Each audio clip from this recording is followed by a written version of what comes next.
Hello दोस्तों, कैसे हो आप सभी। उम्मीद करता हूँ कि आप सभी बहुत ही अच्छे होंगे। तो आज का वीडियो क्लास 10th के सभी स्टूडेंट के लिए बहुत ही ज़्यादा दिलचस्प और मज़ेदार होने वाला है, क्योंकि आज के इस नए वीडियो में हम क्लास 10th मैथ का जो हमारे पास चैप्टर नंबर 3 है, 2 4 वाले रैखिक समीकरण युग्म, उसका प्रश्नावली नंबर 3.2 का प्रश्न संख्या हम तीसरे को सॉल्व करेंगे। प्रश्न संख्या तीसरे में हमें 6 सवाल दिए गए थे। उन 6 सवालों में मैंने आपको 3 सवाल करा दिया है और जो 3 सवाल बचे हैं वो इस वीडियो में मैं सॉल्व करा दूंगा। तो आइए अब हम बिना देर किए उस सवाल पर चलते हैं। और मेरा जो सवाल बताने का तरीका रहेगा वह हर किसी से अलग रहेगा। आपको एक नए तरीके से बताया जाएगा और सरल शब्दों में बताया जाएगा, जिससे आपके दिमाग में वो सवाल फिट हो जाए और आप कभी भी भूलें ना। और आपको हर एक स्टेप समझाया जाएगा कि ये स्टेप के बाद ये स्टेप कैसे आया है, क्या इसके बाद करना है, आपको हर चीज़ समझाया जाएगा। आइए अब हम उस वीडियो सवाल को सॉल्व करते हैं। क्लास 10th मैथ का जो हमारे पास चैप्टर नंबर 3 है, 2 4 वाले रैखिक समीकरण युग्म, उसका प्रश्नावली नंबर 3.2 का प्रश्न संख्या हम तीसरे को हम चौथा नंबर सवाल, 5वां नंबर सवाल और 6वां नंबर सवाल इस वीडियो में सॉल्व करेंगे। मतलब प्रश्न संख्या जो हमारे पास तीसरा जो है, इसमें 6 सवाल दिए गए हैं। हमने 3 सवाल पहले का कर लिया है और ये तीसरे का चौथा नंबर सवाल है। और इसी वीडियो में 5वां नंबर भी सवाल और 6वां नंबर सवाल दोनों हम करेंगे इसी वीडियो में। तो आइए अब हम पहले तो चौथा नंबर सवाल को सॉल्व करते हैं। देखिए हमसे क्वेश्चन में क्या कह रहा है। कह रहा है कि एक नगर में टैक्सी के भाड़े में एक नियत भाड़े के अतिरिक्त चली गई दूरी पर भाड़ा सम्मिलित किया जाता है। मतलब जैसे हम कोई भी एक टेम्पू बुक कर रहे हैं, तो उस बुक करने का मतलब जो हमारे पास, मान लेते हैं कोई भी टेम्पू है, उसको हम बुक कर रहे हैं, तो उसको बुक करेंगे तो हमको भाड़ा अलग देना पड़ेगा। और अब वहाँ से जितनी दूर चलेंगे तो उसका भाड़ा फिर से अलग से हमको देना पड़ेगा। यही यहाँ तक बात हमको कह रहा है। यदि नहीं समझ में आया है तो मैं आपको देखिए यहाँ पर मैं खूब अच्छे तरीके से समझाता हूँ। मान लेते हैं कि हमारे पास कोई भी एक टैक्सी है। कोई भी हमारे पास मान लेते हैं एक टैक्सी है, तो हम क्या कर रहे हैं, इस टैक्सी को हम बुक कर रहे हैं। तो हमारे पास मान लेते हैं बुक करेंगे, मतलब इस टैक्सी को हम कहेंगे कि हमको यहाँ से लेकर यहाँ तक हमको ले जाना है। तो जब हम यहाँ से यहाँ तक ले जाएंगे, तो हम इसको जब बुक कर रहे हैं तो हमको कहेगा कि हमको बुक करने का 5 रुपये आप देंगे। और जब हम यहाँ से यहाँ तक हम दूरी जब चलेंगे, तो मान लेते हैं यहाँ से हमको 1 किलोमीटर है, 1 किलोमीटर है। तो और 1 किलोमीटर का मतलब हम यहाँ से अब जितनी दूर चलेंगे, मान लेते हैं 1 किलोमीटर चला तो ये 5 रुपये तो हम पहले लेंगे, और 1 किलोमीटर चलाए तो इसका भी भाड़ा हम अलग से लेंगे। तो इन दोनों को जोड़ेंगे और देखेंगे कितना आ रहा है। तो वही हमसे यहाँ तक क्वेश्चन में कह रहा है। और उसके बाद कह रहा है कि 10 किलोमीटर दूर के लिए भाड़ा 105 रुपये है तथा 15 किलोमीटर के लिए भाड़ा 155 रुपये है। तो नियत भाड़ा तथा प्रति किलोमीटर भाड़ा क्या है। पहले तो हम इतना भाड़ा पहले निकालते हैं कि क्या है, इसको पहले हम निकाल लेते हैं। तो सबसे पहले तो हमें क्वेश्चन में देखिए, हमसे पहले तो हम यहाँ पर लिखेंगे, इसको मानेंगे क्या, इस क्वेश्चन को मानकर ही करना पड़ेगा, क्योंकि हमें इसमें तो नियत भाड़ा भी नहीं मालूम है और जो हमारे पास चली गई दूरी जो हमारे पास है ये हमको बस दिया है। तो हम यहाँ पर लिखेंगे कि माना नियत भाड़ा मान लेते हैं कि नियत भाड़ा हमारे पास कितना है, 100 रुपये है, 100 रुपये है तथा 100 रुपये है। अब फिर से हम मान लेते हैं कि तथा जो हमारे पास प्रति जो किलोमीटर का भाड़ा है वो वाई मान लेते हैं। मतलब जैसे 1 किलोमीटर चलेंगे तो इतना रुपये है, तो उसी प्रकार हम मान लेते हैं कि हम जैसे प्रति किलोमीटर हम चल रहे हैं कि जितने भी दूरी चलेंगे उतने रुपये का हमारे पास भाड़ा लगेगा। तो प्रति किलोमीटर भाड़ा हम यहाँ पर ले लेते हैं, भाड़ा हमारे पास कितना हो जाएगा, वाई रुपये है। इतना हमने मान लिया। क्लियर है यहाँ तक। अब देखिए, अब हम क्या करेंगे, इतना तो हमने मान लिया। उसके बाद हमें क्वेश्चन में कह रहे हैं कि 10 किलोमीटर दूरी के लिए भाड़ा जो हमारे पास है 105 रुपये है। तो 10 किलोमीटर हमने यहाँ से चला 10 किलोमीटर, तो इसका भाड़ा हमारे पास मतलब कितना देना पड़ेगा, तो 105 रुपये। लेकिन इसमें नियत भाड़ा भी हमको शामिल करना पड़ेगा। नियत भाड़ा हमने 100 रुपये माना था, तो 100 रुपये हो गया। क्लियर है, ये हमारे पास समीकरण नंबर 1 हो गया।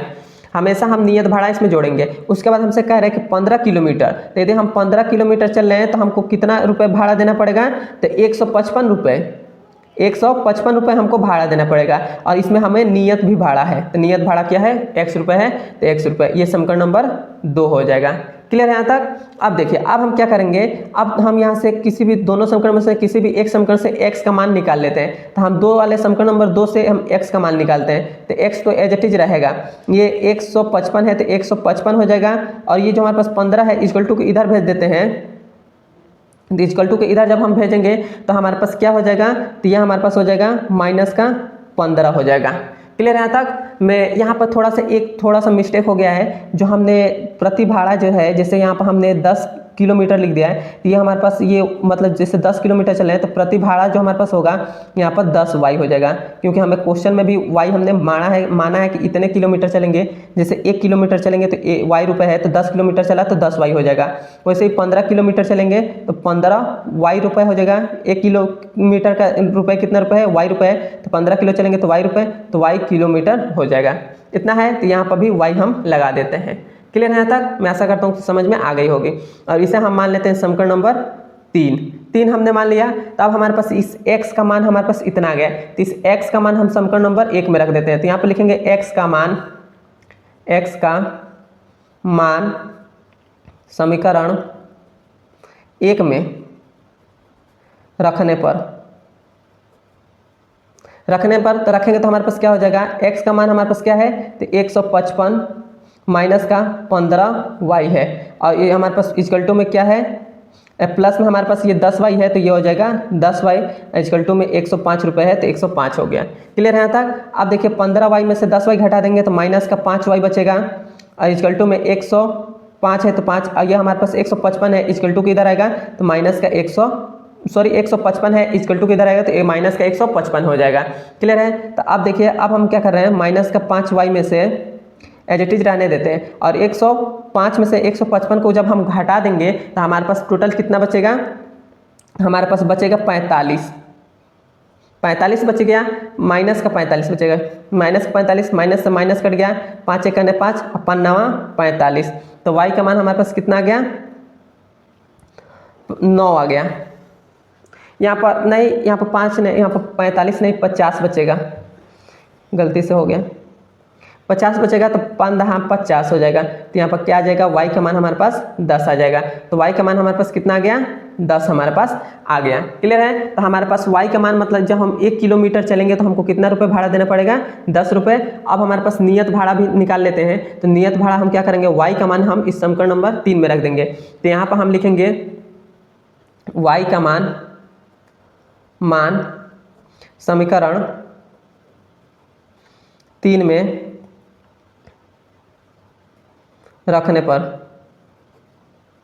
तो रखेंगे तो हमारे पास क्या हो जाएगा, x इजिकल टू 155 माइनस का 15, y का मान कितना है, 10 आया तो 10 हो गया।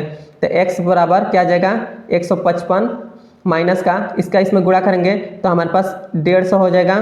तो हमारे पास कितना आ गया, x बराबर 155 में से 150 घटा देंगे तो हमारे पास बचेगा 5। तो हमारे पास x का मान भी आ गया, 5 आ गया। तो हमारे पास नियत भाड़ा कितना रुपए है, नियत भाड़ा 5 रुपये है, और 1 किलोमीटर का भाड़ा कितने रुपए, 10 रुपये। मतलब जैसे हम यहाँ पर की बात करें तो हम यहाँ पर मैंने आपको समझाया था, जब हम इस टैक्सी को कहेंगे कि यहाँ पर चलिए तो ये बोलेगा कि जब आप टैक्सी को बुक करेंगे तो हमको 5 रुपये देना पड़ेगा।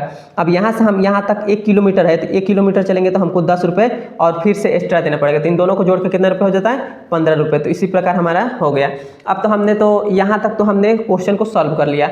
अब हमसे कह रहा है कि एक व्यक्ति को 25 किलोमीटर यात्रा करने के लिए कितना भाड़ा देना पड़ेगा। मतलब हमसे क्वेश्चन में कह रहा है कि एक व्यक्ति है, उसको 25 किलोमीटर चलना है, कितना किलोमीटर, 25 किलोमीटर चलना है, और तो हमें कितना रुपए उसको भाड़ा देना पड़ेगा। तो आप जानते हैं कि 25 किलोमीटर चलना है, 1 किलोमीटर का दाम कितना रुपए है, 10 रुपये। यहाँ पर मैंने निकाला था y का मान, तो हमारा 10 रुपये है, और फिर से प्लस में हमको क्या देना पड़ेगा, हमको नियत भाड़ा कितना रुपये आया था, x का मान 5 रुपये। तो ये इन दोनों को जोड़ेंगे तो हमारे पास कितना हो जाएगा, तो इसका हम इसमें करते हैं तो ये हो जाएगा 250 हो जाएगा, और प्लस में हमारे पास क्या हो जाएगा, 5 हो जाएगा। तो ये कितना हो जाएगा, 255 रुपये देना पड़ेगा उसको, और ये हमारा आंसर हो जाएगा। यदि एक व्यक्ति 25 किलोमीटर जाता है तो उसको 255 रुपये देना पड़ेगा। यही आंसर हो गया। मैं आशा करता हूँ कि आपको समझ में आ गई होगी, और समझ में आई है तो मेरे चैनल पर नए हैं तो मेरे चैनल को सब्सक्राइब कर दीजिएगा,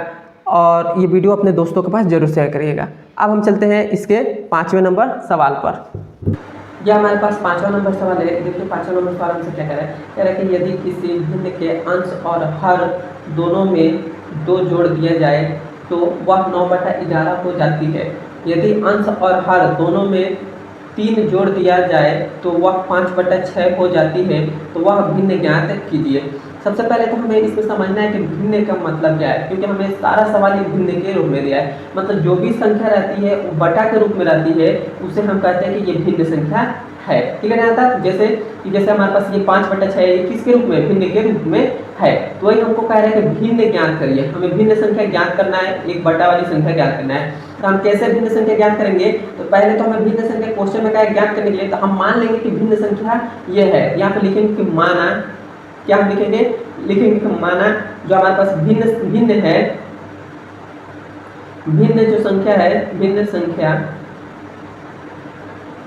हम मान लेते हैं कि x/y है, या हमने मान लिया कि भिन्न जो संख्या है वह x/y है। क्लियर है यहाँ तक? अब देखिए, अब हम क्वेश्चन पढ़कर इसको सॉल्व करेंगे। अब ऊपर वाला देखिए हमेशा याद रखिएगा ये अंश होता है, ऊपर वाले को अंश बोलते हैं और नीचे वाले को हर बोलते हैं, तो ये बात याद रखिएगा।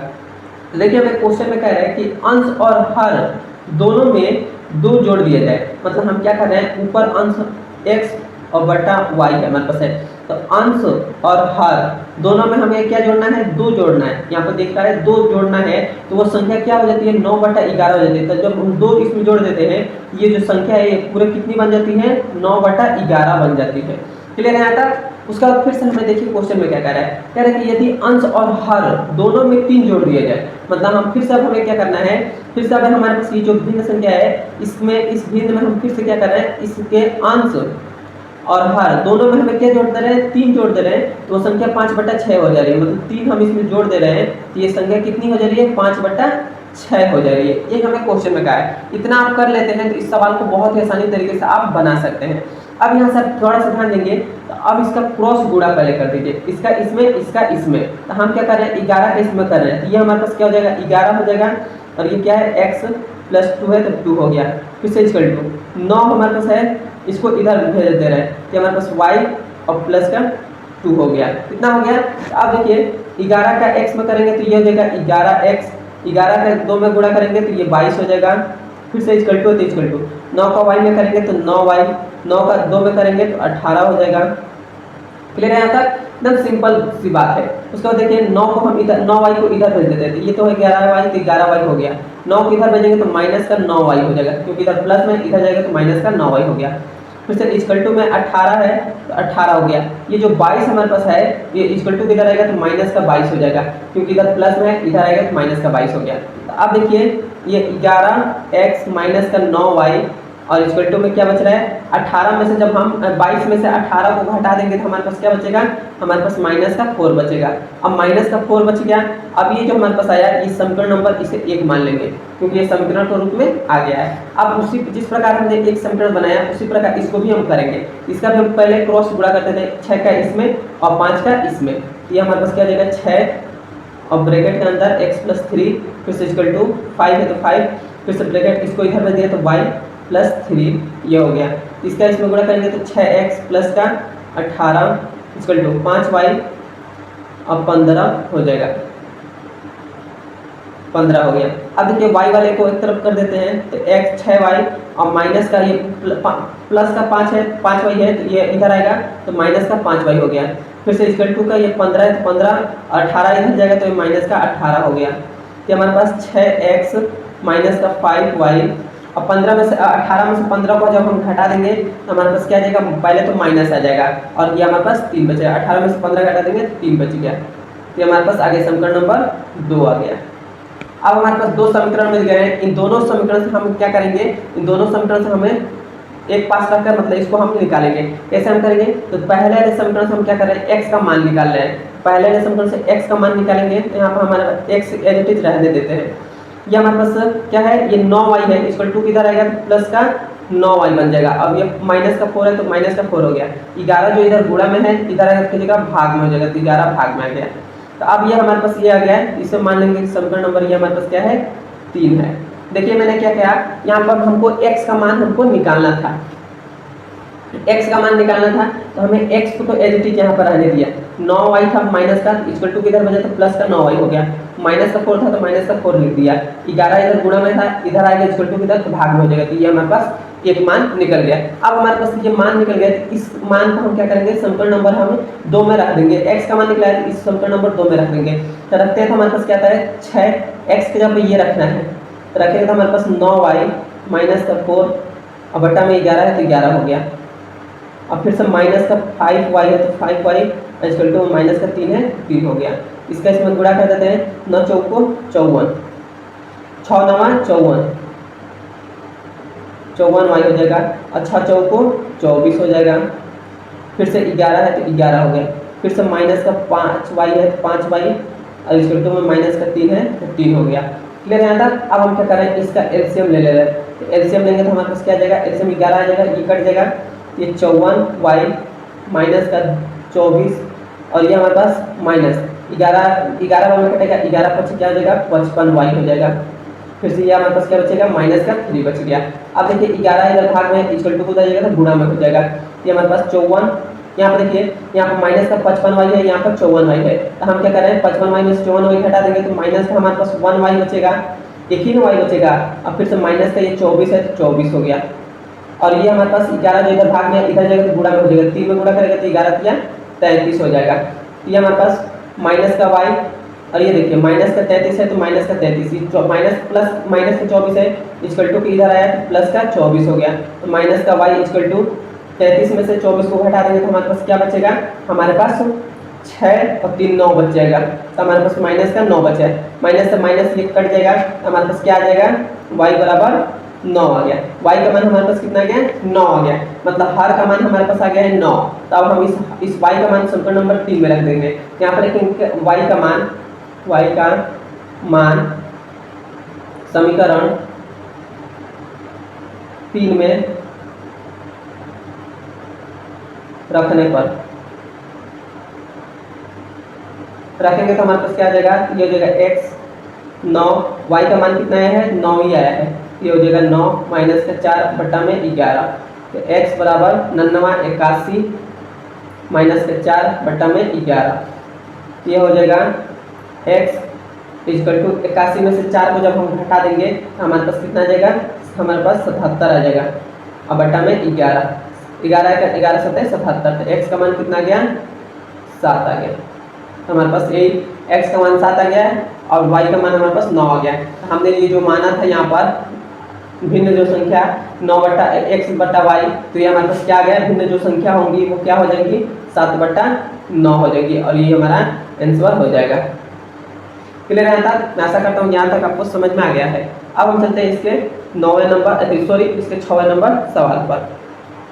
यह हमारे पास 6वां नंबर सवाल है। ये देखिए ये सवाल आपके बोर्ड एग्जाम में बहुत ही ज़्यादा इम्पोर्टेंट है, क्योंकि इसी प्रकार से आपके बोर्ड एग्जाम में हर सवाल आता ही आता है।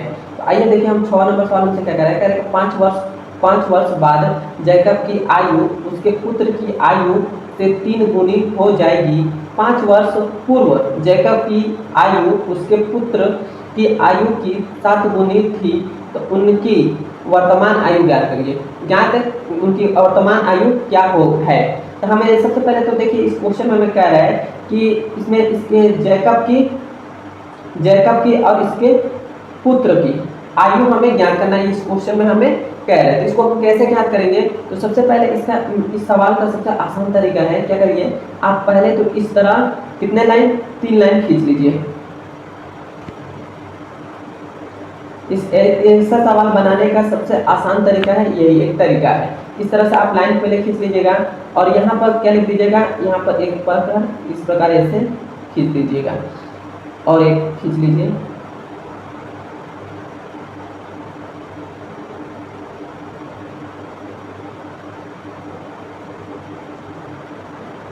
इस प्रकार। तो सबसे पहले आप क्या करिएगा, यहाँ पर आप लिख दीजिएगा, यहाँ पर वर्तमान आयु लिख दीजिएगा। क्या लिखेगा, वर्तमान आयु। वर्तमान आयु यहाँ पर लिख दीजिएगा और यहाँ पर हमको क्वेश्चन में जितना वर्ष बाद कहेगा उतना वर्ष को लिख लेंगे। तो इसमें देखिए हमसे कह रहा है क्वेश्चन में कि 5 वर्ष बाद, तो यहाँ पर लिख लेंगे कि 5 वर्ष बाद, 5 वर्ष बाद। उसके बाद हमें क्या कहा था, उसके बाद फिर से एक बार और कहा था कि उसके बाद फिर से कहा था कि 5 वर्ष पूर्व। अब हमें फिर से कह रहे हैं कि 5 वर्ष पूर्व यहाँ पर लिख लेंगे 5 वर्ष पूर्व। अभी मैं आपको केवल ये बना रहा हूँ आपको बस समझाने के लिए, अभी आपको समझ में नहीं आ रहा होगा कि मैं क्या बना रहा हूँ, लेकिन अभी आपको समझ में सारी चीज आ जाएगी। तो देखिए इतना बात आप लिख लीजिएगा और इस ब्रैकेट में लिख लीजिएगा जैकब, मतलब जिसका आयु मतलब ज्ञात करना है उसको लिख लीजिएगा जैकब, उसके नीचे उसके पुत्र का, यहाँ पे लिख लीजिएगा पुत्र। क्लियर हो गया। अब देखिए अब हम मानेंगे कि जो हमारे पास जैकब की आयु हमें तो इसमें बताया नहीं गया है, जैकब और उसके पुत्र की आयु तो हमें मालूम नहीं है, तो हम मान लेंगे कि इसका जैकब की आयु x वर्ष है और उसके पुत्र की आयु y वर्ष है। यह हमने मान लिया, यह हमने केवल माना है। अब मान लेते हैं कि आज जैकब की आयु x वर्ष है, तो 5 साल बाद कितने हो जाएगी, मान लेते हैं जैसे मेरा उम्र जो है वो 17 साल है मान लेते हैं, तो 5 साल बाद कितना हो जाएगी, इसमें हम 5 को ऐड करेंगे तभी तो हमारे पास आएगा, मतलब आएगा। उसी प्रकार जैकब की आयु कितनी वर्ष है, x वर्ष है, 5 साल बाद कितनी वर्ष हो जाएगी, x में हम कुछ जोड़ेंगे तभी तो हमारे पास आएगा, तो 5 साल बाद हमारे पास इतनी आयु हो जाएगी, आयु इतनी हो जाएगी। उसके बाद हमारे पास देखिए, उसके बाद हमारे पास पुत्र की भी सेम वही हो जाएगी, पुत्र आज y वर्ष है तो 5 साल पहले कितना हो जाएगा, तो y में हम 5 जोड़ देंगे तो हमारे पास 5 वर्ष हो जाएगा, यहाँ पर वर्ष लिख लीजिए। कितना हो गया, अब हमारे पास 5 वर्ष पूर्व का है, मतलब जो बीत गया है उसमें से घटाने के लिए करा है। आज जैकब की आयु x वर्ष है, तो 5 साल पहले कितनी थी, तो 5 साल इसमें पहले घटाएंगे ना हम, इसमें से हमारे पास x में से 5 हम घटा देंगे। फिर से हमारे पास इसमें भी आज उसके पुत्र की आयु y वर्ष है, तो 5 साल पहले कितनी होगी, तो y में से 5 हम घटाएंगे तभी तो निकलेगा, तो y माइनस 5 हो जाएगा। क्लियर है यहाँ तक हो गया। अब हम क्वेश्चन पढ़कर सॉल्व करेंगे। देखिए हमसे क्वेश्चन में कह रहा है कि 5 वर्ष बाद, तो 5 वर्ष बाद कौन सा लाइन में थे, इस लाइन में 5 वर्ष बाद ये लाइन है, इस लाइन को अब हम देखेंगे। कह रहा है कि 5 वर्ष बाद जैकब की आयु, मतलब जैकब की जो आयु है वह, जैकब की आयु क्या है, तो ये हमारे पास है जैकब की आयु x + 5 है, तो x + 5 उसके पुत्र की आयु, तो पुत्र मतलब उसके पुत्र की आयु हमारे पास क्या है, तो हमारे पास है y + 5 है, तो उसके पुत्र की आयु से 3 गुनी हो जाएगी, मतलब इसमें हमारे पास क्या है 3 गुनी हो जाएगी, ये हमारे पास हो गया। ये हमारे पास क्या हो जाएगा x + 5 इसका इसमें गुणा कर देंगे 3y, 3 × 5 = 15, तो y को इधर भेज देते हैं 3y को, तो x माइनस का 3y और इक्वल टू में ये हमारे पास 15 है, 5 इधर आएगा तो माइनस का 5 हो जाएगा, तो ये हमारे पास x माइनस का 3y, तो ये कितना हो जाएगा 10 हो जाएगा। तो ये हमारे पास एक समीकरण मिल गया। क्लियर है यहाँ तक। उसके बाद आप फिर से हम क्वेश्चन पढ़े, तो देखिए 5 वर्ष पूर्व, मतलब 5 वर्ष पूर्व इसकी बात कर रहे हैं, 5 वर्ष पूर्व जैकब की आयु, तो जैकब की आयु क्या है, 5 वर्ष पूर्व जैकब की आयु ये है, तो x - 5 इस पर उसके बाद क्या कर रहा है, उसकी पुत्र की आयु ये है, तो y - 5 हो गया, उस पुत्र की आयु की 7 गुनी हो जाएगी, मतलब इसमें हमें क्या करना है 7 से गुणा कर देना है, तो 7 हो गया। ये हमारे पास x + का 5 सॉरी माइनस का 5 इसमें गुणा होगा तो 7y हो जाएगा, 7 × 5 = 35, तो ये हमारे पास x 7 को इधर भेजेंगे 7y को, तो माइनस का 7y हो जाएगा, और ये हमारे पास माइनस का 35 है, तो माइनस का 35 हो गया, ये 5 इधर आएगा तो प्लस का 5 हो जाएगा, माइनस का 5 इधर आएगा तो प्लस का 5 हो गया, तो x माइनस का 7y और इक्वल टू में 35 में 5 घटा देंगे तो माइनस का 30 बचेगा। तो यहाँ जो हमारे पास आया समीकरण नंबर 2 मिल गया, 2 मिल गया। अब हम क्या करेंगे, अब हम समीकरण नंबर 1 से या 2 में से किसी में से भी x का मान निकाल लेंगे। तो हम क्या कर रहे हैं, हम समीकरण नंबर 1 से x का मान निकाल ले रहे हैं, तो x से x का मान निकालेंगे तो x तो एज इट इज रहेगा, और ये हमारे पास क्या हो जाएगा 3y को इधर भेजते हैं, ये माइनस में है तो इधर प्लस का 3y हो जाएगा, और प्लस में 10 है तो 10 हो गया, तो x का मान हमारे पास निकल गया है। अब इस x का मान समीकरण नंबर 2 में रख देंगे, यहाँ पर लिखेंगे x का मान, इसमें समीकरण नंबर 2 में रखने पर x का मान समीकरण 2 में रखने पर रखेंगे तो क्या हो जाएगा, x का मान क्या है 3y और प्लस का 10, उसके बाद माइनस का 7y इक्वल टू में क्या है 30 है, 30 हो गया। ये देखिए 7y और 3y, तो इसमें से घटा देंगे तो हमको क्या मिलेगा माइनस का 4y और प्लस का ये हमारे पास 10 है तो 10 हो गया, इक्वल टू में माइनस का 30 है तो 30 हो गया। ये कितना हो जाएगा माइनस का 4y, 10 को उधर भेज देते हैं तो ये माइनस का 30 और प्लस माइनस का ये 10 हो जाएगा, क्योंकि ये प्लस का 10 था इधर आएगा तो माइनस का 10 हो गया, ये माइनस का 4y और ये हमारे पास 10 40 हो जाएगा, माइनस का 40, माइनस से माइनस कट गया, 4 से दाम में 40, तो ये y का मान कितना गया 10 आ गया। तो हमारे पास जो इसके पुत्र की आयु है वो कितनी वर्ष है, तो 10 वर्ष है। कितनी वर्ष है, 10 वर्ष है। अब हम इसके पिता का आयु निकाल लेते हैं। हम कैसे निकालेंगे, तो इस वाले समीकरण में रख देंगे, तो हमारे पास इसकी जैकब की आयु निकल जाएगी। तो यहाँ पर लिख रहे हैं कि x इक्वल टू 3 है, तो 3 y का मान कितना है, 10 आया है। तो यहाँ पर गुणे 10 प्लस में 10 हो जाएगा, तो यह हो जाएगा 10 तिया 30 हो जाएगा। अब प्लस में 10 है तो 10, x बराबर 40 आ गया। तो हमारे पास इसके जैकब की आयु कितनी वर्ष है, 40 वर्ष है। अब पुत्र की आयु कितनी वर्ष है, 10 वर्ष है, और ये हमारा आंसर हो जाएगा। यहाँ तक आपको समझ में आया तो कमेंट में मुझे जरूर बताइएगा। मेरे चैनल को जरूर सब्सक्राइब करिएगा। अब हम मिलते हैं इसके अगले नंबर वीडियो में। धन्यवाद।